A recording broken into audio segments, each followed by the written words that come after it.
I am Tim, and with me is my co-host Patrick. How you doing, buddy? Yeah! Hey, hey, hey! Robin Loja! Woo! What a picture. What a performance for Loja. There's a lot of performances, but yes, nothing beats Loja going full, like, wow. He is definitely like, I'm sorry for, like, I always do the sports, like, especially basketball metaphors, but he's in full, like, clear out! I'm going to the basket! Everybody get out of my way! Well, I think he knows the movie that he's in. I'm glad he did.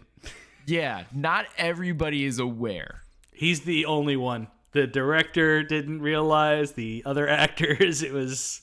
Oh, no. The lead actors didn't realize that. No, because, see, I think I'm not so sure. I feel like the director kind of knew. No, I'm not going to give John Landis this. You're not? No. There's a few scenes where I'm like, how else would it be,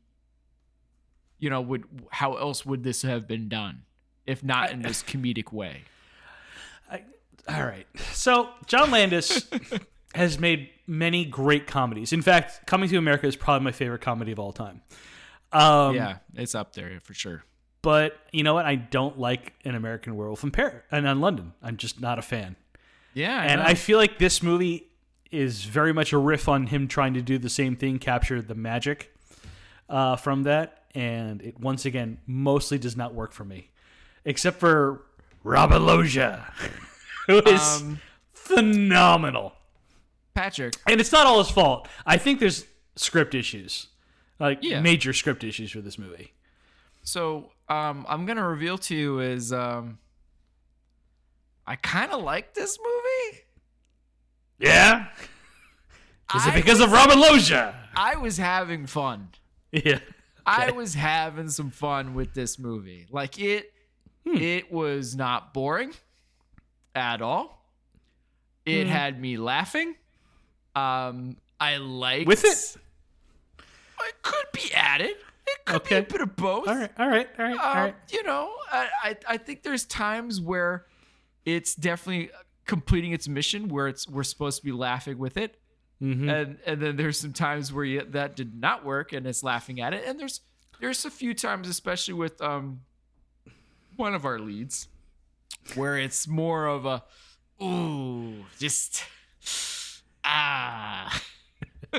yeah, we need more Loja now. The biggest issue of this movie is that the two lead characters are both it's written just like drips. And they probably should have just had just one character, but then we would have had less opportunity for nudity, which I really appreciated in this movie. 2 thumbs up. I mean, right from the start. Yeah. Right from Jump Street. Opening credits are over. We're doing nude scenes. Yeah, right away. Let's go. We're not even warming you up. It's just boom. Yeah. I was a bit surprised. I was like, whoa, okay, all right. You don't get like initial nudity in a movie very often. Yeah. My girl doesn't even disrobe. She's just already nude. Butt naked. Okay. So I guess let's Tim, this was your choice. Yes. Explain yourself. I didn't hate it. All right. It's not going to be towards the bottom for me. Nor mine. Okay, good. So we have a female vampire, Marie, who does not seem to like herself or like what she does. So she decides that she needs blood, so she will go and attack and feed off of bad guys. And she decides that this time she wants Italian. And that's the movie. Okay, well, okay, yeah. So leaving out some big parts, but all right. Yeah, she messes up and gets involved with the mob over her head. Somebody gets her powers, and now she's got to take them out. Yeah. Yeah. All right. Well, let's get into it because I've got way too much to get into, and I probably need your help to like wave me down. Like that's it. It's too much. Right, wrap it up. Yeah. Okay. So, Innocent Blood, our heroes. Innocent Blood. Yeah. Did we even mention the name of the movie? Not until just now. Innocent Blood. Innocent Blood. 1992's Innocent Blood by John Landis, who was coming off of the box office bomb Oscar, which I actually kind of enjoy. Stallone? Yeah. Yeah. You were a fan of that movie. It's HBO on a lot, and I just ate it up. What can I tell you? Yeah, I did not gravitate it to as much as you did. Well, it had Stallone and Tim Curry. I didn't. Who could ask for anything more? Anyway, so heroes. The biggest problem with this movie. Yeah, without a doubt. We have two heroes in this movie: the immortal French vampire Marie, played by Anne. I meant to look this up. Perrault. The girl from La Femme Nikita, which a movie I'd never actually seen before.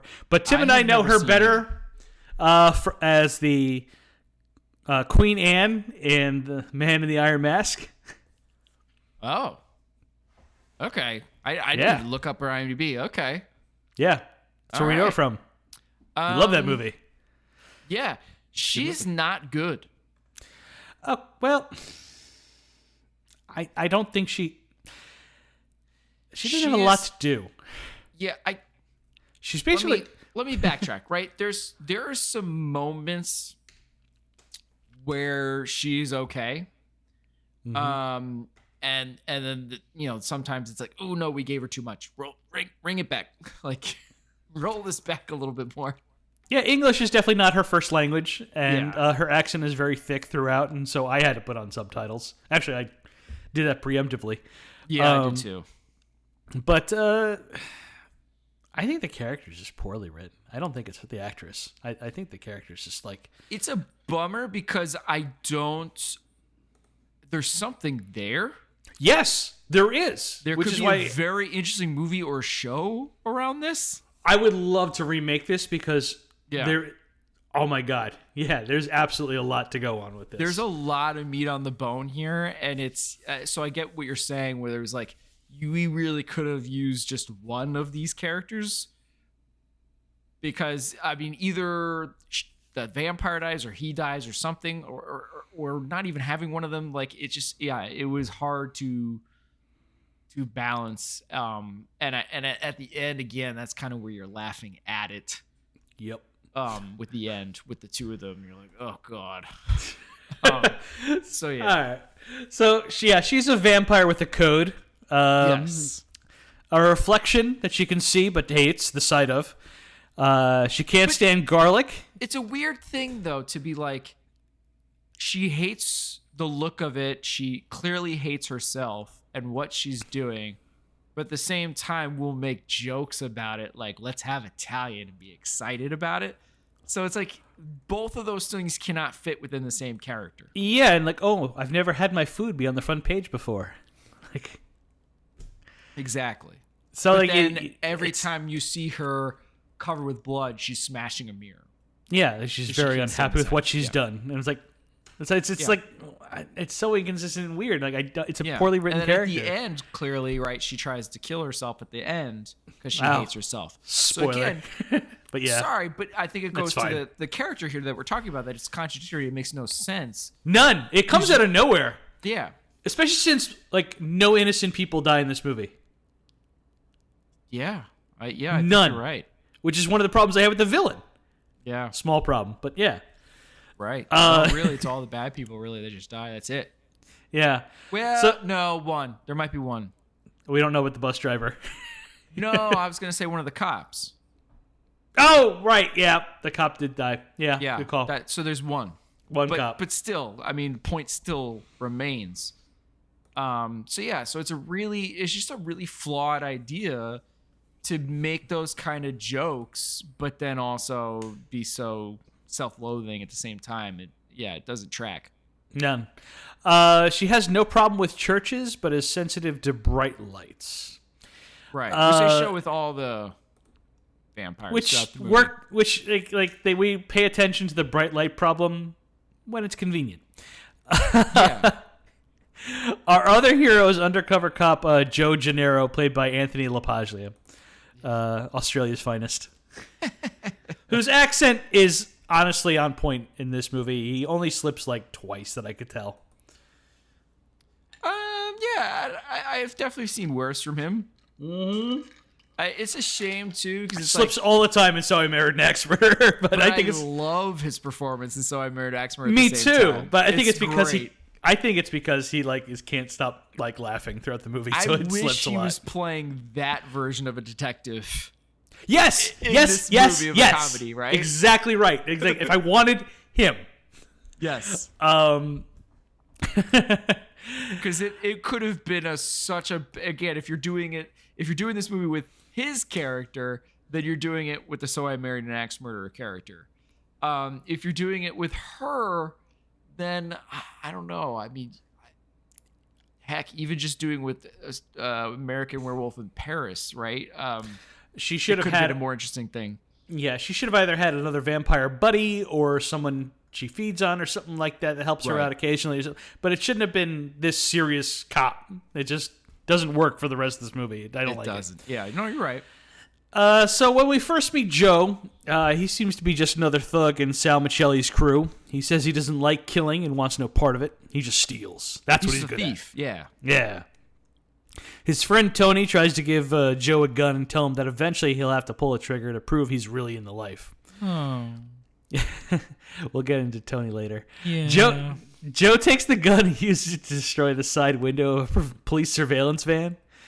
And the rest of the gang thinks it's hilarious, but Tony tells him to go home, cool off, and get his head straight. I completely forgot to look into this. I don't know if you did, but the person who gets all cut up from the glass in the van, I know that person, right? You sure do. We talked about him in a movie earlier this year. Did we? Oh, man, I meant to look this up, and it's bothering me that I didn't look it up. You saw him for like 2 seconds in this movie, so don't feel too bad. Yeah, but again, like I was like, even in the breaking the glass scene, I was like, I know that person. It's Marshall Bell from The Vagrant. I was like, I know that person. It's Marshall Bell from The Vagrant. Thank you. Okay. You're welcome. There's a lot of cameos in this movie, and it's easy to miss them. So Joe literally bumps into Marie on the street, and she thinks he's promising, but his eyes are sad. And she remembers her first rule: do not play with the food, and turns down a drink and a ride home from Joe. Right.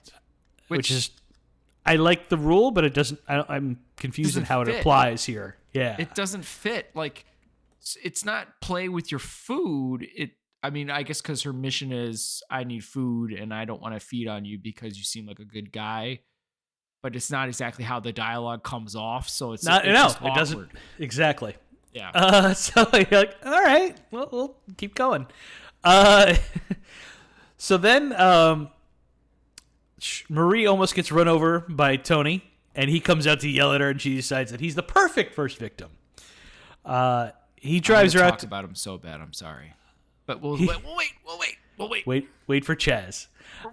He drives her out to a secluded spot with a nice view of the city, and she eats him. And when she finishes, she reveals her second rule: always finish the food, which means eliminating the feed marks and the central nervous system disconnect, which she does by blowing Tony's head off with a shotgun. Right.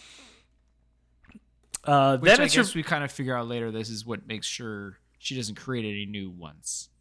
Right. Well, in the beginning of the movie too, she in the opening credits where she's butt naked and voiceover is happening, and she's in the weirdest looking apartment of all time. This is a weird looking place to create for yourself in I think we're in Manhattan, right? We're in New York. No, right? we're in Pittsburgh. Oh, in Pittsburgh. Okay.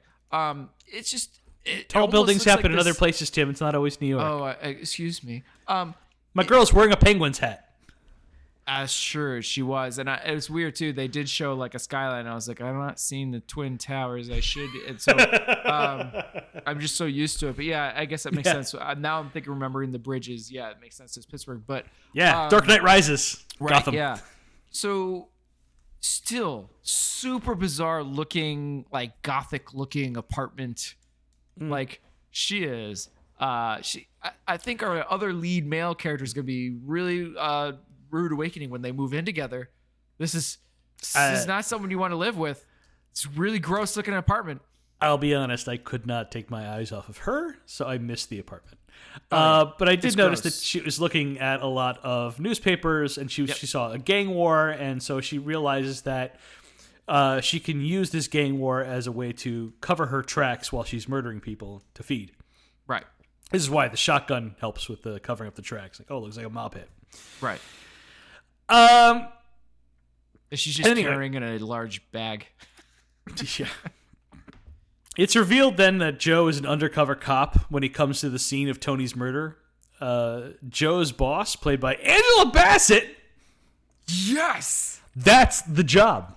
Oh, thank you for also going there with Mission Impossible. But she's amazing in everything that she does, and she's a breath of fresh air in this movie too. Joe, for real. Yeah. She's angry at Joe for showing up there and tells him he's been undercover too long and he's done. Joe swears he's close and just give him a little more time. And that's when she gives him a big hug, facing the press. And now he's been outed to everyone that he's a cop. Yeah, basically, we have enough. We're good. Yeah. Yeah. Which was weird because you're weirdly like clued in a little bit later because it's like he's like talking to the coroner and you're like, why is he just being talked to like nothing, and why is he being let in? Like, what is this? Yeah. You're like, is he a cop? Is it okay? Oh, okay. Yeah, he is a cop. All right. Yeah. It kind of goes like that. Like, it's a weird moment. Yeah. Yeah. So later on, the boss, Sal, takes Marie back to his hideaway, and she sees it's ridiculously tacky. And when he asks her what she thinks of the place, she responds with, "It's you." And I thought that was a really good line delivery for her. Yeah. And I guess we'll come back to it, I think, when we get to villain. It's a little, it's so much I would like to say about Loja's character in that moment, too. Loja. Shout out to Joe and Dave for watching The Horror of Dracula while Joe is under protective custody. There is lots of horror movies being watched throughout this whole movie. I counted 4. I didn't do an exact count, but it happens a lot. And I bring up most of them. Fathom of 20 from 20,000. No. Horror from 20,000. I have something like that. What's the first one's a monster movie. Yeah, I have it written down. Hold on. I got to go and scroll on down to The Beast from 20,000 Fathoms. Okay. That's the one that Tony wants to watch. Right. Then you have The Horror of Dracula. Then we have Dracula. Then we have Murder at the Rue Morgue. Plus a real quick shot of Strangers on a Train. It's an interesting choice. Like I'm curious. Like I feel like I think I know why they keep doing it. But then other times I'm not so much. Like sometimes it works better than other times. Like what they're trying to do with it. So it's weird. I don't know. I'm confused because we have 2 vampire movies in this, right? So we have Bela Lugosi's Dracula and The Horror of Dracula with Christopher Lee and Peter Cushing. And so people are watching this. We know the vampires exist in this world, or at least we know, they're in the popular culture. Right. And at no point does anybody ever say the word vampire. Never, yeah. Which is like unrealistic. Like I would, yeah. It's like vampire. I would point like vampire. Or even the people who get turned are not easily clued in what's going on. Yeah, they're all real slow to the uptake. Like, you know what this is. Come on. Yeah. You're not a moron. Exactly. Anyway, in this like little scene where they're watching Horror of Dracula, it turns out we find out that Joe's wife left him a while back because of his undercover work. She's like, okay, so we know missed that part actually. We know he's single. Yeah, sure, yeah. He gave a lot for this job. Yeah, Joe gets word that Michelli is dead when Luis Guzman comes in with a pizza. You know, Luis Guzman could like deliver any bad news with a pizza, and I'd be like, okay, it's amazing how little screen time he has, and he's great. Early days for my man Luis Guzman. I know, but I think what's is great already at such an early day is he still shines in such a small part. It's a very expressive face. Yeah, it's great. So Joe gets word that Michelli is dead and busts out of witness protection to see for himself. He notices the similarities. He's mad. All his work has gone to shit, basically, because of this. Yeah. Yeah, he didn't even eat the pizza. He noted. Well, I don't know what the quality of Pittsburgh pizza is. It looks bad. I didn't get to check it. He notices the similarities between Tony and Sal's death and asks the coroner if he's noted the lack of blood and if he found anything under Sal's fingertips like hair or fresh traces of makeup. Yeah, but that wasn't the earlier part.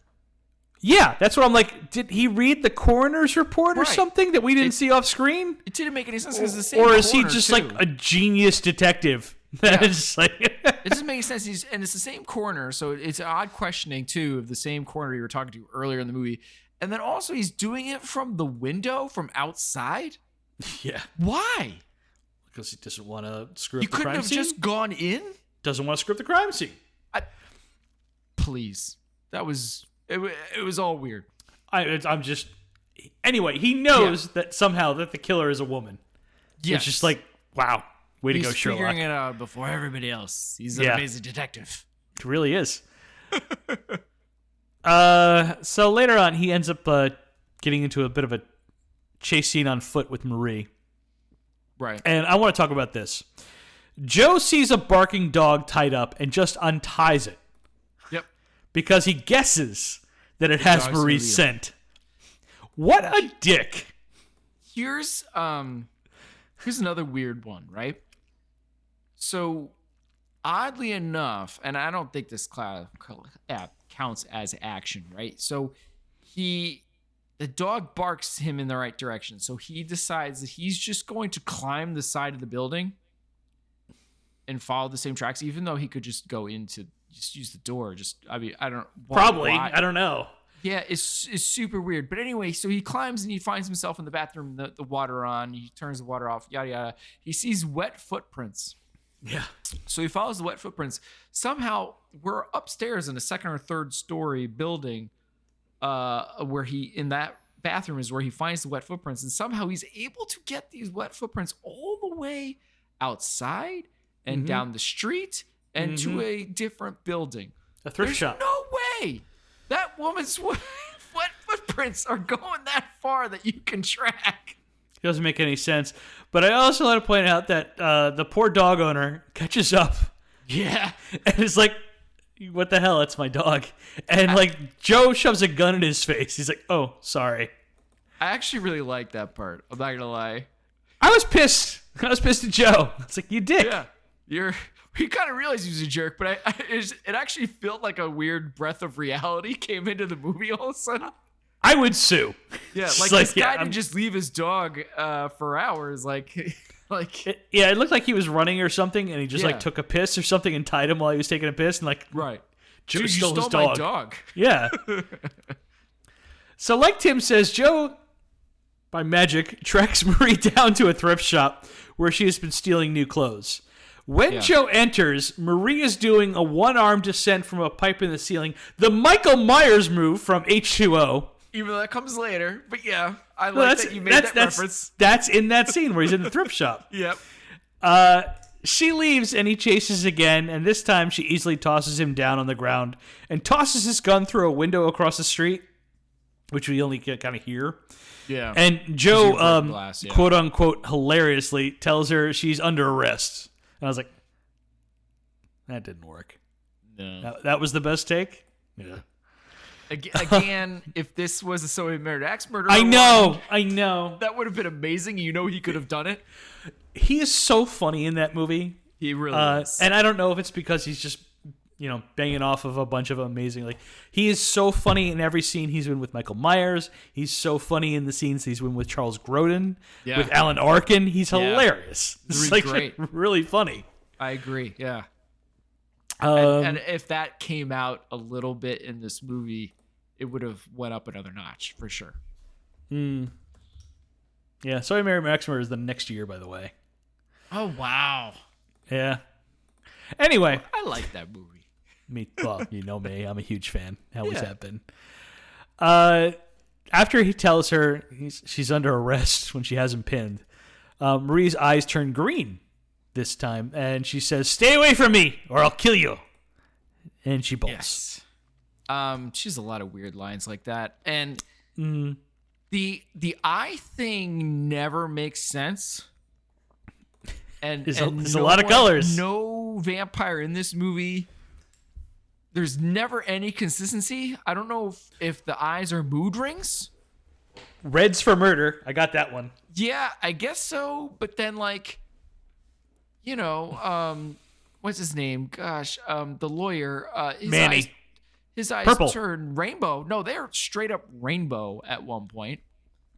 They're like multicolored, right? And then when they have sex later in the movie, Kaleidoscope. Yeah, goes through all the colors. All sorts of colors come through. Start off green, then blue. There's like a little red. Then it goes. It's like, okay, like what? I don't know. I don't know. It's nuts. Yeah, and to your point, when they're driving together and Joe kind of gets angry with Marie because it's like this is all her fault because she screwed up, and then they're going off to try to find Sal together, and then she like uses her vampire voice to say, "I fucked up, okay? Don't say it never happens to you." And her eyes turn white when they're sad, maybe. Oh, is it maybe? I didn't catch the white one, but yeah. It's like I noticed the voice. All of a sudden, it voice modulated. It doesn't always voice modulate, but yeah. Yeah. Yeah. It's weird. It's super weird, man.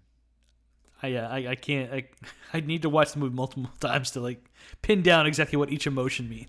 Each color means. Your impression there was almost French Canadian, and I appreciated it. Honestly, I was worried it sounded Mexican, like bad Mexican. So I'm sorry. I was always been practicing Loja. I had to think about practicing her. Fair enough. But yeah, it's crazy that like it's weird. Like it's I don't think she understands the movie that she is in. But there's almost times where it could work comedically, and I don't know. I can't put my finger on it. No, you're right, because the way the character is written, though, it's like there's just all this baggage on there. Yeah.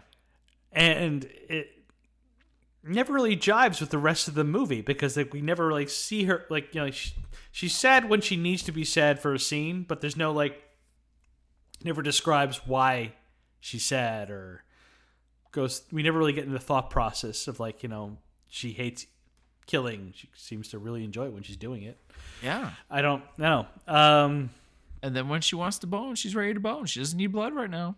Yeah. Well, she mentions early in the movie when you're immortal, all you want to do is bang or kill or eat. Yeah, it's love or eat, right? Love and food or whatever is kind of what she's going at. Yeah. So after a showdown at a garbage truck depot, Marie and Joe try to chase Sal, but when Marie sees the sun comes up, she takes the next exit and pulls over to a motel to get a room. She makes a deal with Joe. He knows the man. She knows what he's become, so they have to team up. Yeah. And Joe reluctantly agrees. This feels like an 80s action movie setup, but it should have happened like 45 minutes ago versus when it actually happened in this movie, which is almost like, I don't know, maybe 2/3 through the movie almost. I think that's fair. Yeah. It just takes so long to like, all right, let's get to it. Yeah. So Marie and Joe get a very nice motel room. Wooden frame bed and a couch. Yeah. That's really nice for a no-tell motel.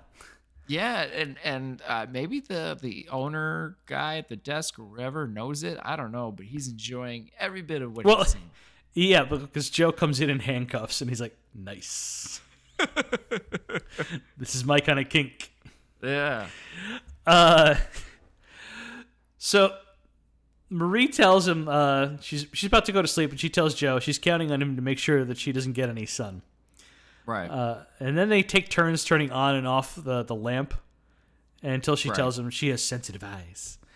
And she sits down on the couch with him and tells Joe he can trust her, but Joe insists that she go back to the bed and leave me alone. Yeah. And then she gets really angry and calls him a chicken shit. Oh, that's what it was, yeah. Gets naked again, thank you, and goes to bed. Yep. A little while later, Joe wakes up on the couch in a panic and runs to the bathroom to see if she's fed on him, which is, it's funny considering the way this movie does feeding. It's not like a little bite. It's like we rip out the whole throat. Oh, yeah. It's pretty vicious. Yeah. But we'll get to that in action. But yeah. We will.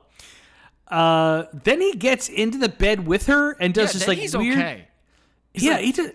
She doesn't feed on me. Oh, well, now she's hot. And let me put my hand. Oh, I can't touch though. But it's like this weird, creepy floating hand over her body. Yeah. And he's like some weird face-off waterfall crap. I thought of face-off too. I absolutely did. But he's still like, because she wakes up and whatever, they do get to boning phase. At first, he's like, I'm gonna. No, and he grabs the blanket and pulls it over her, and that's what wakes her up. Right. And then he's like, okay, well, let's go. She seduces him, but he's like too worried about eating him. He can't get hard. He can't get. It was actually, I really enjoyed this part because they clearly, without saying it, is saying what's going on, that he is too freaked out that he's going to die here, that he can't get it up. Right, but because his character isn't shown as being silly or pathetic throughout the whole movie, it's just like, oh, this is weird. Yeah. So it's like the jokes don't land. Yeah. They don't. You're right, because he's supposed to be the tough guy, and he's right, and he's kind of like playing it cool, like an action hero, and it's like, I don't know. Yeah, and again, if this was a Sarah Mary Asper version of him, this would have been hilarious. Absolutely. Yeah, and so it's weird. It's like parts at work. He's like, okay, so she's like, let's handcuff me, and she handcuffs, and like you really see kind of like she assumes the position and everything. You're like, dang. Yeah. And it's funny how she immediately like, once he's able to perform, and then she's like, all right, don't need this show anymore, and just rips the handcuffs off. Exactly. Which again, so then the comedy works. So it's like, I don't know. I never thought that was funny. It was just kind of like, at that point, they're hardcore into the bone-in, so it's like, all right. Yeah, I guess it's more afterwards where she kind of gives this like TV show look, and then she just breaks the handcuffs off. Exactly. Yeah. So it's not really played for laughs; it's played for eroticism. And I'm like, in that initial moment, and then the laughs one is supposed to come a little bit later, where she officially breaks them all off. But it's not funny because we already see her break out of the handcuffs. You're right. So it's like it doesn't work. You're right. Yeah. You're absolutely right. Anyway, then she orgasms, and her eyes turn into a kaleidoscope. And when they're done, Marie tells him. Joe finally tells her what her name is. And as you mentioned, after taking out Sal and his vampire crew, I guess Marie feels guilty about everything that happened. There's no setup to this. Because people died or whatever. I guess, like one guy. People had died. I don't know. She decides to kill herself and watch a sunrise, but Joe tells her he loves her. Yeah. And gets her into a motel. Wow. And it's just convenient at other motels. Like, hey, we could go bone again. There's another one right over here. It's okay. And she gives this look at the end of you, rascal. And it's like the end of a TV show again. Oh, well, the last line is just like, oh, God. You guys screwed this up. Where she says, I take lives. And he responds with, well, if you were perfect, you wouldn't be single. Ha! Ha! No, that's where I'm laughing at it. Yeah, exactly. The end part is where I'm laughing at it. Especially because when it breaks into the music. Oh, we'll get into that way later, but yeah. You want to get into that later? I mean, it's insane music that like all of a sudden jumps into. It is hilarious, but yes, I will get into that one later because it gets funnier. Man. The more you look into it. But yeah, I had to listen to I'm YouTubing this song. I gotta see this music video. You YouTube? I didn't YouTube it, but I was like, whoa. Yeah. this is crazy. Mm-hmm. But it is definitely a laugh at moment, that's for sure. So, what'd you give Hero? Unless you have more to say. Yeah, no, that's about it. I went 2. I went 1.5. Okay. Yeah. You're right. It's all over the place. They're the weakest part of the movie for sure. Mm-hmm. There's just a few times where she works, and most of the time I don't dislike him. No, I don't think either of them are bad actors. I've seen them be good in other things. I think it's right. poorly written. It's very poorly written. All over the written place. And undecided where they wanted to take these characters. So yeah. And there's, like you said, there's a kernel of like really great ideas here that just don't get flourished enough. Yeah, and I think too she's very limited in what she's able to do, probably mostly because of language. But yeah, I mean, yeah. Again, I still kind of like him. I like there's stuff that I see here that I like. So maybe it is my own judgment of being like I see potential here. So maybe that's why I didn't dock it as much as maybe I should have. I mean, we're only half-point difference, so it's no big deal. Very true. Let's move on to the best part. Villain. Loja. Yes, thank you for getting in on it. Our villain is Sally the Shock Michelli. A mob boss in Pittsburgh, PA, played by the legendary Robin Loja. And he is having the most fun. Oh, without a doubt. He's right from the start. Mm-hmm. Right from the beginning. He, with a toaster, he is having a blast. I've created a monster. So, like, real quick, what's the first Loja movie? What's the you think of when you think of Loja? Big. Yeah, it is. Yeah, Macmillan. It's big. Without a doubt. Yeah, I started, like, doing the whole scene in my head, like, with the Loja voice. Oh, yeah. I mean, how could you not? I mean, even just the chopsticks alone. Medley. Da-da-da. I mean, it's amazing. My dog has been giving me weird looks because I won't stop with the Loja voice. You know what's insane? His hair in this movie. Oh man. I've never seen it quite like this. It won't move. It is quite the wig they got on him that will not move. Pronounced. It looks like glued together. Right? And it's large. They really poof whatever this thing on his head is up, and it is something else. Something to behold. Yeah. So, Boss Sal summons Gilly to a meeting because Gilly's crew hit a truck and didn't give Sal a cut. Yeah, and it's weird. This is the one actor, and maybe it's not his fault, but I almost feel like with all of these amazing bit part character actors in all of these like incredibly small roles, we couldn't have done better than this guy. He doesn't fit with anybody else here. I agree. Yeah. I mean, Thank you. It's funny because he did, he got into The Sopranos too. He played young Junior. Did I was curious. Yeah. I was like, everybody in this movie appeared in The Sopranos at some point, just about. All in the crew. Does not shock me. Yeah. It is insane. Like, I'm watching the credits to start this movie. It's like, oh my God, this cast is insane. Oh my, there's so many good people in this movie. It's insane. Mm-hmm.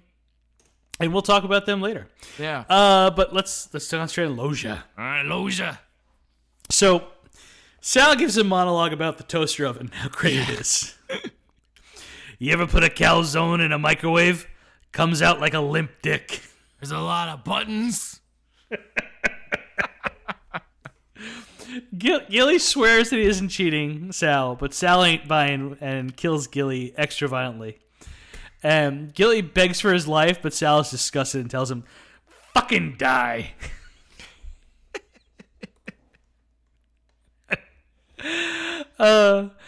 Sal catches Marie chatting up his driver bodyguard Lenny, and he swoops in and has a little dust up with her, and then realizes, hey, she's pretty hot, and invites her to a ride and dinner. And he takes Marie to his hideaway, which seems to be located in like a church rectory. It almost seems like every building they go to is on church premises.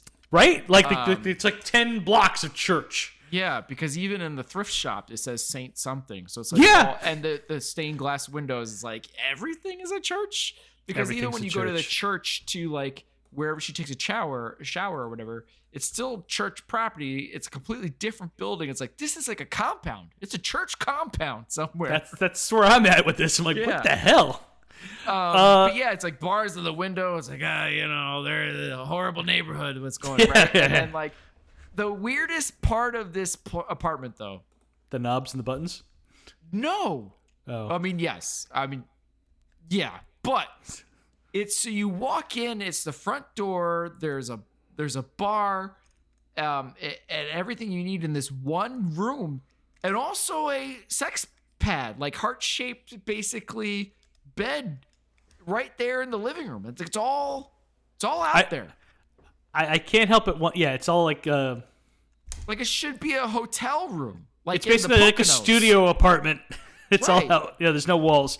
But I can't help but wonder if that bed like made like turns and stuff. Did it spin like Austin Powers? I kind of wondered. Yeah, right. I mean, that's what I was kind of getting. I was like, we never got to that button. What is this place? Yeah, is it just? It's not his apartment. This is just where he brings the ladies back. It's his hideaway. It's tacky as hell. Yes, it's weird too. It's like you. It's gold plated. Yeah. All over the place, Very but it also has like some like old world stuff, like leather chairs and like dead deer heads on the wall and stuff. Like it's just a mix mash of like trash. Yeah. And like I said, he's got buttons and knobs for everything. Sure. And it's like these weird like the stuff you use for like ceiling fans, like where you just to turn like the power on and off and how high you want it and stuff, or like it's like a gold-plated switchboard. Yeah, it's like these 3 switches. Anyway, one controls lighting, one controls a fireplace, and one gets Sinatra playing. Yeah, because all of these guys just only listen to Sinatra. Love Sinatra. But it's stereotype on top of stereotype. Exactly. But then, she didn't think. She makes the joke, how about Italian? But then doesn't consider the stereotypical appetite of an Italian. Yeah, Sal tries to share his mussels and garlic with Marie, but she freaks out. Yeah. Says she can't. It's obviously because of the garlic. Right. And Sal thinks it's because she's a vegetarian. He says, mussels are vegetables, basically. Yeah. But then she makes a comment to the garlic later in the bathroom when he's way like more onto her, which is like, why didn't you start with that one first? I don't understand. Yeah, it's perfectly okay to say you're allergic to garlic or whatever, but no, didn't think that. So Marie runs into the bathroom because of the garlic, and Sal follows, and the garlic on his breath is making her sick. But Sal is like, don't play Mary Virgin with me. You've been down some dark alleys. I can see it in your eyes. Yeah. Which eventually she's like pulling away, but eventually just goes for it herself. So yeah, and we'll get into that later. Yeah. So after Sal comes back from the dead and is a vampire, I love where he finds a phone and whines. Stuck a thermometer in me. I love where he finds a phone and he whines, just like, I want to line out. I want my lawyer. Well, luckily, Sal eventually gets to his lawyer's, Manny's house and is famished, but he doesn't know for what yet. Yeah, he's just like licking steaks for a lot of this. I swear, like the vampire confused about what he needs to eat after coming back from the dead. I think I've seen that in like at least half of all the vampire movies from the 80s and the 90s. It's like, why is everyone stupid, especially in a world where vampire movies exist? I know. He's like devouring and shredding up and not really eating any of a steak that Manny's wife heats up in the microwave for him. Yeah, it's like maniac wolf or whatever. Right. And then later he's got more steak that he's like slightly putting close to a burner and then eating and then licking. He's not even eating, he's licking at this point. Yeah, it's frozen. It's a frozen steak. So that's why he's doing what he's doing. Like at one point too, like he's like Sal notices how good Manny smells. He's like, hey, you smell pretty good. But then like Sal just gets annoyed again, like, I died or whatever. They put a thermometer in me. This is so messed up. I love it. So later on,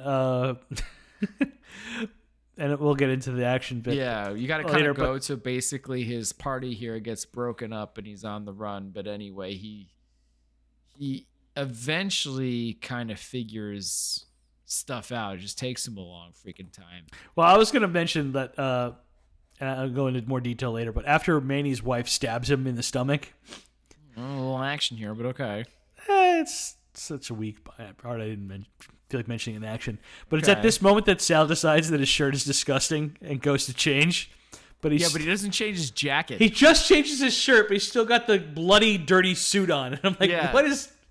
The horrible looking suit jacket stays, but the shirt is new and crisp. Yeah, I thought it was funny. Sorry. It was funny, yeah.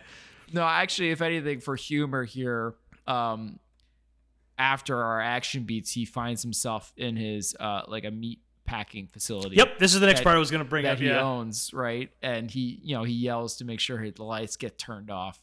And then he gets a rump roast as his pillow. Yeah. And he's got such a lovely, happy smile on as he gets the rump roast as his pillow, and it's precious. Yeah, Loge is great there. Yeah, he goes into the meat locker, turns off the lights, and just cozies up to this rump roast as a pillow. It's such a kind of thing. Yeah, like it's great. So later on, Sal has the rest of his men meet him at the meat company where he slept the day. Yep. And his boy Lenny is rocking a new cast on his leg. We'll go into why later. Yep. And he tells the guys that they've got to get rid of Sal. He's not right. Yeah. And when they go into the meat locker, Sal shows off his new powers by catching a fly and releasing and catching. And then tells Lenny he heard everything. He said that Lenny said out in the hallway. And he eats Lenny. And like red-eyed Sal tells his men not to fucking move while he eats. And when he's done, he tells his men to... Action. You could skip some things here. Basically, here's the gist, right? He goes on I'm going to take over the world, and I'm going to start to turn my men into vampires. Right. Underneath. That's the gist. Yeah, he tells his men to put Lenny's body in the trunk of the limo and get him some clean clothes.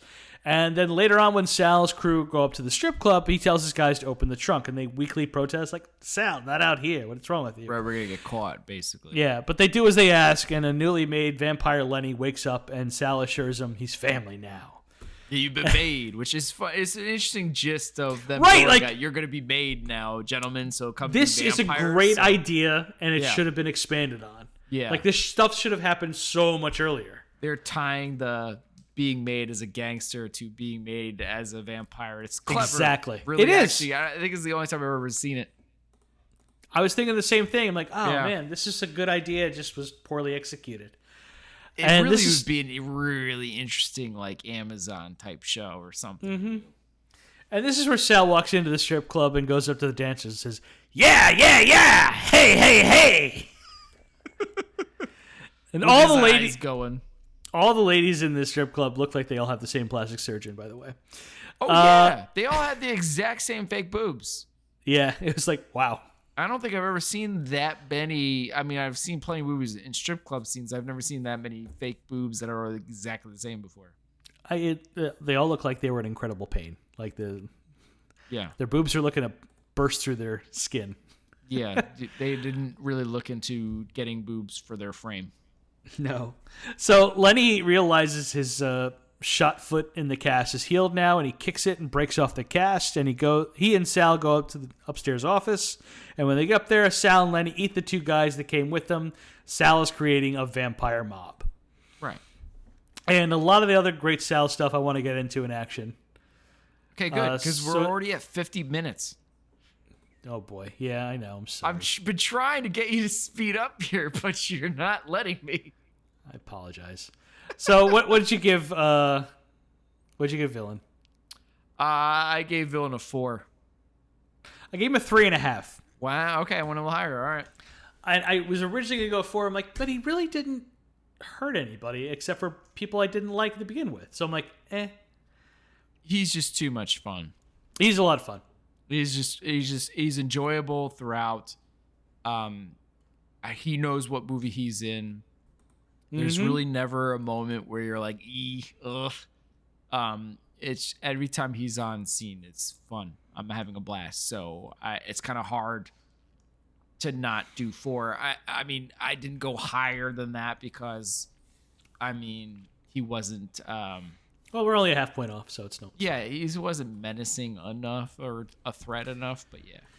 Yeah. So action stunts. Sal picks up the toaster oven that fell off, like Gilly stole. Yeah. And he beats Gilly over the head with it twice, and then Gilly begs for his life, and Joe tries to stop the killing, but Sal wants blood, and after Joe refuses to pull the trigger, Sal does it himself.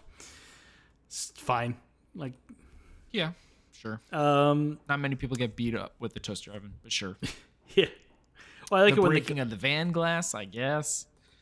Nah, I wasn't even going to bother with that. I liked when the glass broke on the toaster oven over the guy's head. Fair enough. So when Marie's in the car with Tony, she, of course, starts to bite him because she's a vampire. And yeah, they have a much more feral thing, animal thing going on with vampires in this one. Yeah.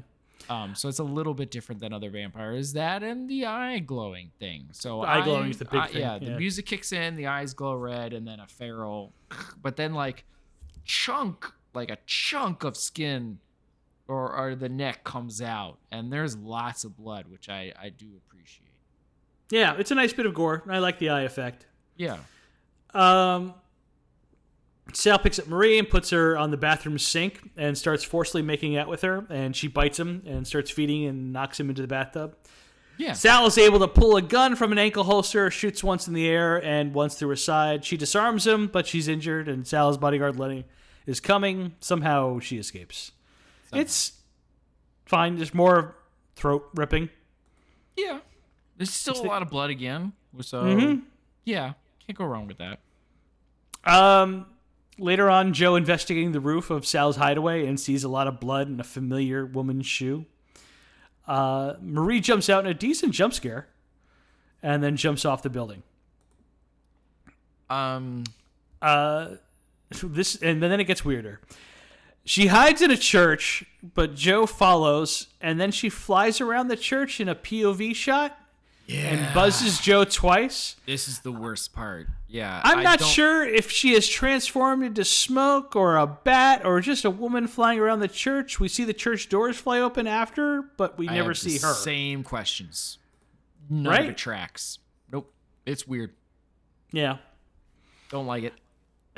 Especially because as much as I like him, Gennaro, but Anthony LaPaglia. It's a lot on him to act in this POV, so it's not great. It's actually some of his worst work in it.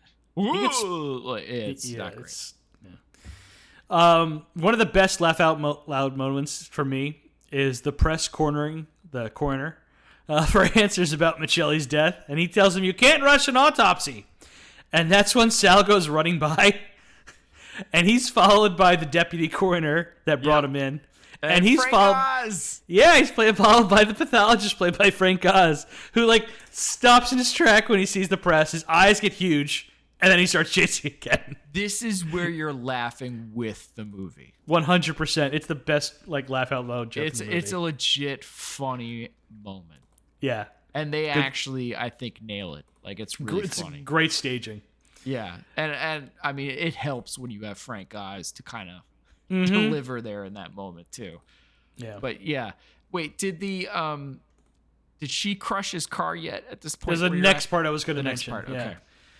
Marie is hiding in the bell tower of the church. And when he is having a Cinderella moment with her shoe. It's weird. The car, thing. Which is super bizarre.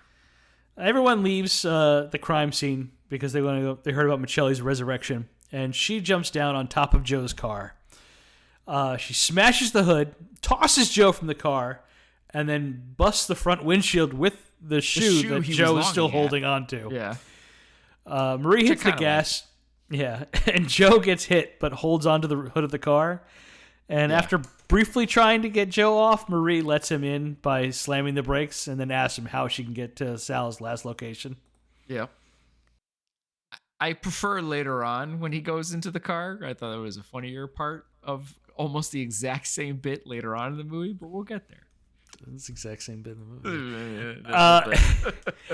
After Manny hits Sal with a shovel to prevent him from killing Joe on his front lawn. Yeah, I had to.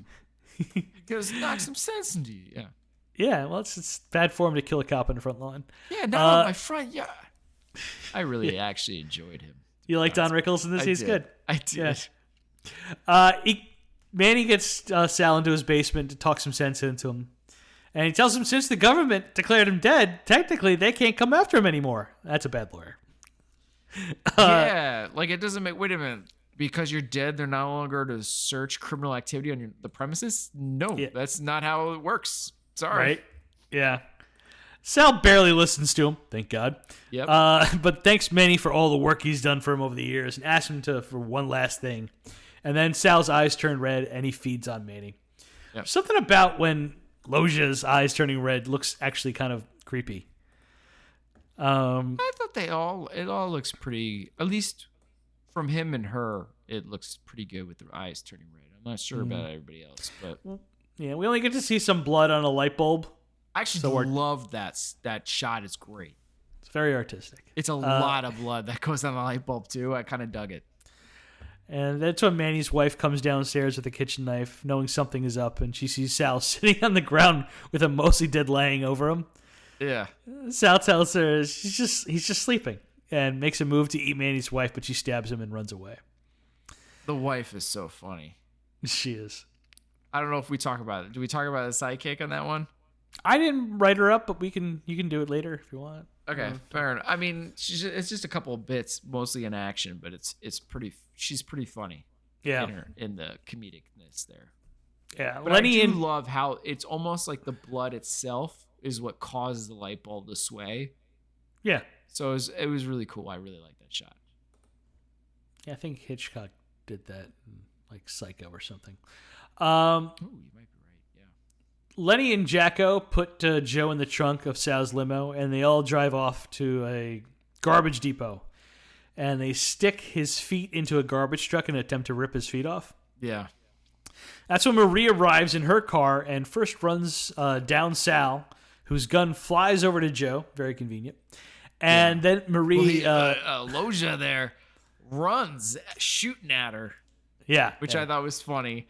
And then, a nice practical person getting run over. And then I think she does it again to somebody else. Does it to Jacko. That's when Marie pops out of the car and like snaps Jacko's neck. Yeah, she's really quick to snap necks in this movie, which I kind of liked, to be honest. And she steals his gun. And Lenny tries to shoot her, but Joe uses Sal's gun to shoot him in the foot. Yeah, but he does this handcuff behind his back. Yeah. It's impressive. Yeah. Especially and Sal gets into the limo and gets away. Yeah. They do give chase. Let's get into the... Hold on. She goes to give chase, and then Gennaro there, handcuffed behind his back, leaps into the passenger window of the car, right? And can't quite get there, so he's just hanging out the car as this car speeds away. He's like, a little help. Yeah. So I like that part. A little comedic there. So, favorite bit in the movie, Manny dies quietly in the hospital and becomes a vampire. And he's got purple eyes. Yes. He sneaks up behind his nurse, and as he's about to attack, she opens the curtain and the sun hits Manny, and he starts burning and screaming. Yeah. A bunch of nurses try to get him into bed and calm him down, but he keeps burning and screaming. His arm breaks off as one nurse is holding him down. Yeah, one nurse accidentally removes his whole arm, which she drops and immediately turns to ash. And eventually, Manny falls apart and turns to ash too. Great effects. It's great effects. It looks it's a great awesome, scene. And I thought he was great in that. I love the giant smile he had with the purple eyes. Actually looked really cool. I actually dug that part. And the horror and screams as he's burning away. And the effects of his face sinking in as it's great. And then everybody's coming in horrified. I really dug it. It's probably one of my favorite parts of the movie. It's my favorite part. Yeah. The nurse who grabs his arm, by the way, and it falls off, is played by Linnea Quigley. who is a classic 80s scream queen. Oh, She's been in a lot of stuff. okay, cool. Remember Return of the Living Dead? Yeah. Trash, the girl who strips naked and becomes like a zombie queen. Oh, Yeah, that's her. wow. Huh. Yeah, bunch of other stuff too, but it's probably one of the more famous roles. Fair enough. So later on, Joe and Marie show up to the strip club after hours, and the owner threatens them with a bat. "I'll swing on you," and tries to kick them out. And Marie responds to the threat with, "But I'm a girl." And the strip club owner takes a swing, and she grabs the fat part of the bat and knocks him out with the handle end. "Some girl," says Joe. This Sucked. This need another take. Like it's something that I'm like, I think something was there that could have worked, but whatever you shot didn't work. No. So Marie goes upstairs at the strip club and tosses new vampire Ray down the stairs, who falls on Joe. Ray threatens to eat Joe's face like a chicken. Yeah. But Joe is able to pull his gun and stick it in Ray's mouth and blow his brains out. Yep. Mm-hmm. Part Marie of it goes, I liked. I don't know. I kind of liked a little bit of it going in his mouth and stuff and shooting, but yeah, you're right. yeah. I don't know. Marie goes into the office and finds Joe's friend Dave dead, and Morales, played by Luis Guzman, tied to a chair about to be eaten. Right. She gets behind Morales in the chair, and it's a standoff until Joe arrives somehow. And Joe arrives, and he's somehow out of bullets after one shot. Yeah. It's like a movie first. I've never seen that before. The guy took one shot, and now he's out of bullets. Yep. He grabs the club owner's bat and goes charging in. And the distraction lets Marie toss one of the vampires across the room, break its neck. And Joe hits the other vampire with a bat, and the vamp complains he broke his teeth. Yeah, they show it. They show his teeth all busted, which I kind of thought I liked. Yeah, and then Marie swoops in and breaks its neck. She's quick to snap necks. I kind of appreciate it. They just boom, boom. She just needs the opportunity. She's got the experience. Like, she just needs the opportunity to snap some necks. That's it. Yeah. She's got the tools. She's got the talent. Right. All right. Yep. Marie goes to the roof of the strip club, where Sal, Lenny, and Frank are hanging out, and she shoots Lenny and Frank marksman. Dead center in the head, killing them both. Both. Just boom, boom. Done.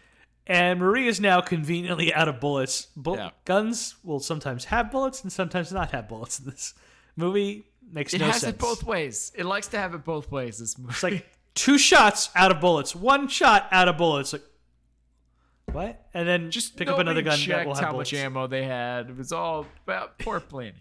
Yeah. Because a big chunk of this is like, as he's building his army, they're just going from stop to stop trying to find them. And at one point, holding hands and caressing her face. It's like, oh, Jesus. Okay, can we move on? Like, it's not good. So they were so infatuated with each other as they're looking. I guess they didn't check for their ammo. She's now like cornered by Sal on the roof, and she rips a doorknob out and tries to stab him. But Sal catches and shoots her 3 times in the stomach. Joe appears and shoots Sal 3 times in the chest. He's magically found another gun with at least 3 bullets in it. Yeah. And Sal runs over to the ledge of the building and gives a classic Loja, hey, jumps off. He does a lot of that at the end part of this movie. It really, really does, and Yep. It delights me to no end. Sal lands on a sign, and then from there jumps like 10 stories down to the street and lands almost cat-like. Yeah, I mean, I liked how when he lands on the sign too, like, because it's an electrical like sign or whatever, so there's some sparks and stuff that fly too from it. So yeah, cool. Yeah. But then a cab and a bus are coming from opposite sides of the street, and they blind him with their headlights, and Sal gets fishtailed and smashed by both vehicles. How narrow is this street that somehow they seem to be coming at him at the exact same? Like, no, it doesn't make any sense. Yeah. They'd be on opposite sides of the road. He seems pretty dead set in the middle. They could have easily missed him. Yeah. Yep, it was weird. Didn't make much sense. So yeah, the cab like swerves and hits its butt into the front of the bus, and he gets sandwiched in there. Yeah, and he's not happy with the bus driver, so he puts all the blame on the bus driver. He does. Sal angrily smashes the front windshield of the bus, climbs in, and asks the bus driver, "Where the fuck did you learn how to drive?" Yeah. And then smashes the bus driver's head against the window, tosses him aside, and then jumps out of the bus. And then again goes, "Hey!" They have gotten down there real quick. Joe gets to the street and notices Sal standing in a puddle of gasoline from the crash. Yeah, this is not good. And decides to toss his lighter to burn him. Sal gives him another... It almost felt like it took 5 hours for this process to happen. Of him be like, oh, look, there's gas, and somehow it's come to me. And I'm now going to hold the lighter in front of you as Loja's still going, hey. Yeah, he literally says, hey, come on. And then he tosses the lighter down, and everybody just stands still as the slowest lighting of fire happens of all time. I was stunned at how long it took to light and explode. Especially since how much have they shown in this movie how fast vampires are. Yeah. And can instantaneously move. And here we have the longest stretch of fire to take place, and he's just too busy like, come on. So Sal walks out of the big explosion. Tim loves explosions.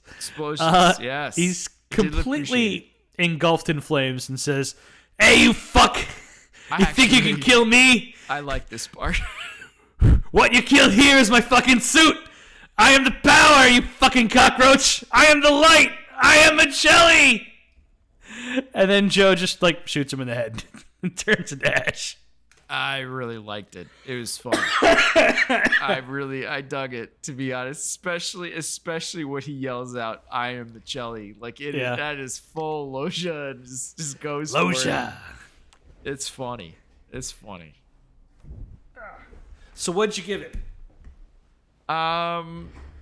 Again, there's some definite rough parts here, but I ended up giving it a 3.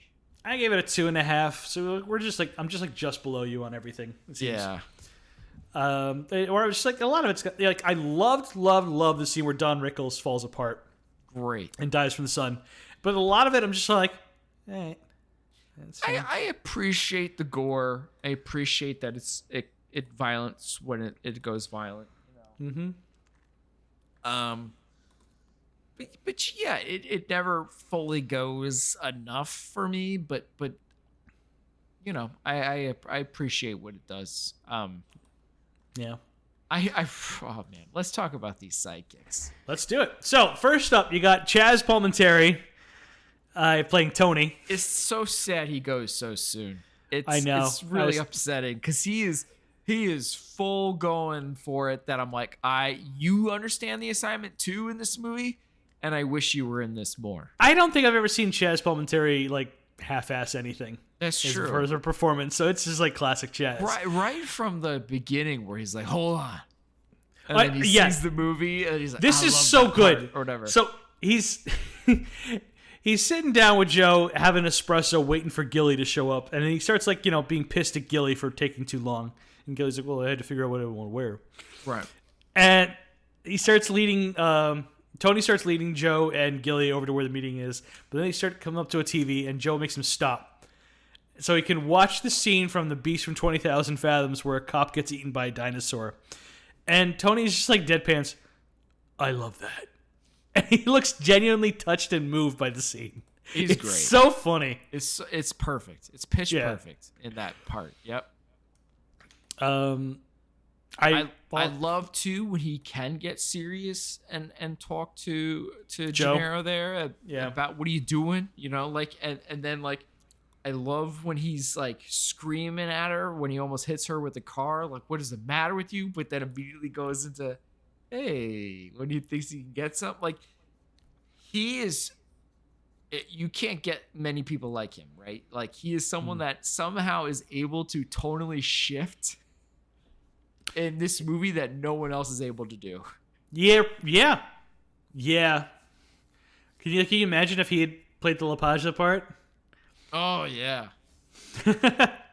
I mean, I think the character is mostly written too poorly for it to have ever worked. But yeah, I don't think anybody would have been able to pull that part off. Just it's too poorly written and what they were trying to achieve. Because obviously he could have done a great job if they went a certain route with it. I also laughed when we found out that my dude Tony has only Sinatra CDs in his car. Oh yeah, hey, lay off Sinatra. What do you got a problem with Sinatra? Don't start with Sinatra. He's great. Travis Palminteri is awesome. So then we also have David Proval as Lenny, Sal's bodyguard. Yeah, surprising amount of screen time too for him. Yeah. I love when Joe comes over to ask him if he could identify the girl Sal is with after Sal dies. And the combination of Sal's death and Joe's recently revealed betrayal as an undercover cop causes Lenny to just go off. He says, "You're dead! You're a fucking whore!"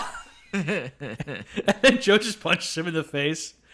I love that guy. He was great on The Sopranos as Richie Aprile. He can go like total nuts.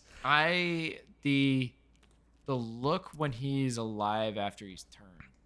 Oh yeah. And then again when he breaks his cast off and stares down the strip club owner, the smile on his face is great. It's really good. Yeah.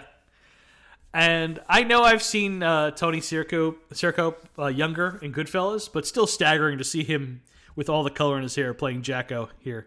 Yeah. One of the trusted goons. I love this is like straight out of The Sopranos too, where like they're about to chop off Joe's feet. It's, "Hey Sal, this is gonna get all over my coat." And like the disgusted, like annoyed look that Loja gives him too is just like, ah. It's great. And like, which is funny because that's very much when he played Paulie Walnuts on The Sopranos. He was always very concerned with what he was wearing. Oh really? Even though it all looked awful. And he's like, "It's a very expensive, beautiful bowling shirt that he was always wearing or whatever." So we got Kim Coates, who looks like a damn baby in this. Super young. He looks like Rufus Sewell in Dark City. I get what you're saying with that. Sure. I think it's the hair that does it the most. But yes. The best part for him, without a doubt, he plays Ray. Go on. Is on the couch after he's been turned. Yeah. And he's chewing bubble gum as his eyes are changed color as he's excited to get his first taste of blood or whatever. And he pops the bubble and it's perfect. Yeah, I love that moment. It's funny that he feeds while chewing gum. Yeah. Yeah, it's good. It's funny. You got Luis Guzman as Morales, one of the cops in charge of Joe's witness protection. Yes. We love that dude. It's a shame he didn't get more to do here. Yeah, that is true. I'm trying to remember. He had at least 2 to 3 lines that I was cracking up that I thought was fantastic. Oh, I like when he says "blood-sucking super bitch." Was one of his lines. And there was another line almost right after it, but then something else happened. And I forgot. I wasn't able to record the line down, but it was almost back-to-back lines for him. I was like, oh my gosh, he's coming out swinging like early on in this movie. He was so much fun. And then him being sandwiched between our female lead and the other vampires. He's like, the look on his face, like yeah. It's awesome. And then when he's like, okay, call for backup, he's like, I'm gonna try. Like basically, what do you think I'm gonna be able to say? It's great. Then we got Frank Oz as the pathologist. Yep, another one who just steals his scenes when he's there. Sal wakes up in the morgue and says, "What kind of hospital is this?" when he pulls the thermometer out that's in his stomach. And then he freaks out and like keeps running into walls and tables and goes out the door. And the deputy coroner comes in and says, "Stop him!" And dumbstruck Frank Oz retorts with, "You stop him." It is probably the worst, actually, to be honest. To go back on villain a little bit, it's the worst Loja moment. I think it's just so funny that he's just like bouncing everywhere, like ah. No, but like it's a one time where it goes probably too far. Maybe. with it. You know what I mean? It goes too far of dumb. Like it's like really like, oh my god, this is pretty bad. But I think what brought me back was the going past the reporters. It's so funny. And Oz just stopping and looking, and that's a really funny bit. We got Sam Raimi as the meat company operator. Wait a minute, what? Yeah, that's Sam Raimi playing the part, getting him into the meat locker and like making the phone call. He's using a rump roast as a pillow. Oh my god, I did not notice that was Sam Raimi. Yeah, it's Sam. Wow.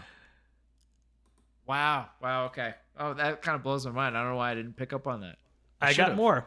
We got Tom Savini, the legendary makeup effects artist, did Friday the 13th and a bunch of other great things. He plays the photographer in the movie, who the mob tells him to beat off and get out of here. And he also is the one who tells Joe about Michelle's resurrection and move your car. Oh, right. And the next one we have is the very Italian paramedic in the back of the ambulance who tells Manny, "You're okay. You're gonna be fine." Yeah, and he pats him on the face or something. Or it's weird. Yeah, that's Dario Argento.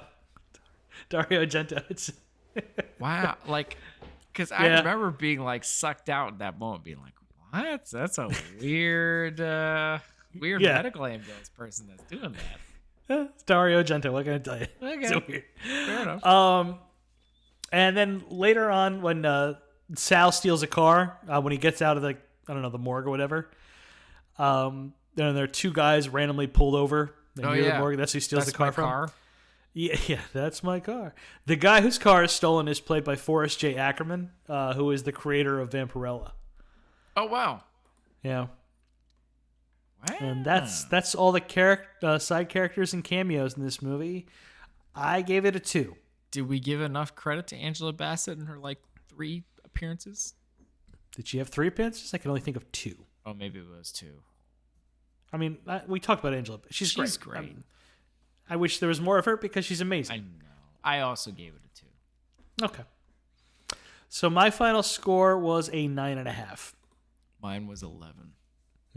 Wow. All right. I know. So you have it as 8th. Yeah. Above Buffy, below Kronos. Yes, definitely below Kronos. And I had it at 11. Tied with Sleepwalkers. Yeah, which I'm putting below Sleepwalkers. All right. But I have it above Kronos. I just think there's so much more fun to be had. Hey, your mileage may vary. Yeah, it's weird because I feel like, on one hand, I feel like Kronos is overall a better movie. Mm-hmm. But I don't know. I feel like there might be rewatchability with Innocent Blood. There's so much more. There's so much fun to be had with this movie. You don't need to explain yourself. I understand. I put Hellraiser 3 above Kronos, so to each their own. That is very, very true. So this movie ends in classic Landis fashion. He does this with all his comedies, where so I guess that's what his intention was, to make a comedy in this movie. Yeah, I guess so. The little montage of the cast and little clips and who the actors were. Yeah. But they're playing this song, the Rhythm Syndicate's "I Want to Make Love to You." Yeah. Which, Tim, if you could just splice in a couple of seconds of this song, just woo! It's on YouTube. It's early 90s. Yeah. Great. It's like a R&B band, all white guys from Connecticut. That makes sense. It makes so much sense too when you say it. Yeah, it's like this weird pop imitation thing they're doing. It is something else. I giggled. Marie handing a box of condoms before having sex is probably the most early 90s bit in the movie. Vampires can heal from any gunshot or any other kind of wound, but they still have an issue with STDs. Or maybe she's worried that she'll turn him by sex. And a condom will stop it? All right. I don't know. Good maybe. condom. So John she's Landis trying to make him not scared to have right, sex with her, yeah. so she's doing anything she can maybe to get him to have sex with her because that's all she really wants right now. Maybe that's the gist. I don't Probably know. right. Probably right. But it's interesting. That's one of the bits that's kind of funny where he's finally like, she clearly goes down on him, and then he's now ready to go. So now he's like ripping the box of condoms open and ready to put it up. This is like, yeah, it's like one of those weird moments where it decides to be comedy. So Landis described this movie as a Hammer film, as if directed by Martin Scorsese. And fuck you, John Landis. No. Yeah, no, that is just because there's gangsters in it? Basically, yeah. He's become like a bunch of jerks online who think Scorsese's only directed gangster movies. It's like, you bitch. Absolutely not. Yeah, it pisses you off, doesn't it? Yeah, it does. And I'm not one to be, because I feel like I could be other side of things. There's times where actually I can't be mad at Scorsese. I think there's a lot of media people that need to stop asking him stupid questions. But that's a dumb comment. Mm-hmm. That's just stupid. Well, okay. This movie supposedly had a budget of $20 million, almost $44 million today, and it had a worldwide gross of a little over $4.9 million, which is a little over $10.8 million today. Big bomb. It debuted at number 7 at the weekend box office, losing to Last of the Mohicans in its first weekend. That's fair. Sneakers in its second weekend. Fair. Captain Ron in its third weekend. Also fair. Captain Ron. We love that movie. Yes. Mr. Saturday Night in its first weekend. Oh, that's the one with Billy Crystal. With Bill Crystal and Helen Hunt. I never actually saw it. Me either. Singles in its fourth weekend. Fair. School Ties in its sixth weekend. Fair. And Serafina in its first weekend of release. I had to look that one up. I'd never heard of it before. Don't know it is a South African musical starring Whoopi Goldberg about apartheid. That sounds heavy. Never heard of it. Whoopi Neither did Goldberg I. makes sense. It tracks. But yeah, wow. Okay. I mean, for the most part, it makes sense why it would lose. I mean, I get it. Like it. Yeah, I think this is going to be hard for audiences to find in this era. I mean, it probably would have been more successful in the streaming world, to be honest. Maybe, I don't know. I would love to see a remake, and yeah, because there's good ideas here that just were not executed. So I think that's probably my biggest problem, or maybe why I overrate it at parts, is because I see the potential here. There's actually some good stuff here. So next week, yeah, it's your pick, right? We got 3 movies left. I know. Where are you going to go with the Are you going to go with the comedy right off the bat, category in this, or are you going to try to spread it out? We're gonna spread it out, mix it up. Spread it out. Okay. So we're doing Candyman. Yeah, I knew what you were doing. As soon as you said it, I was like, I know what you're doing. Tony Todd. Be my victim. Let's go. This is a great movie, and we only put it off just because like the reboot came out not too long ago, and I rewatched it in anticipation. I love Candyman. I loved the reboot too. I've never seen any of the putting sequels. This off because I liked this movie so much. I wanted the better movies for last, so I'm down. I remember I came late to this movie.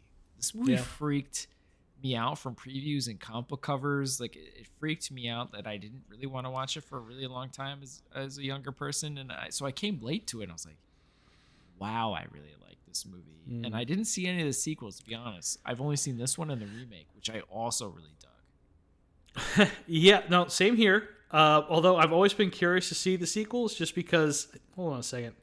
Candyman 2, Farewell to the Flesh. That's the one that was on comic book covers, right?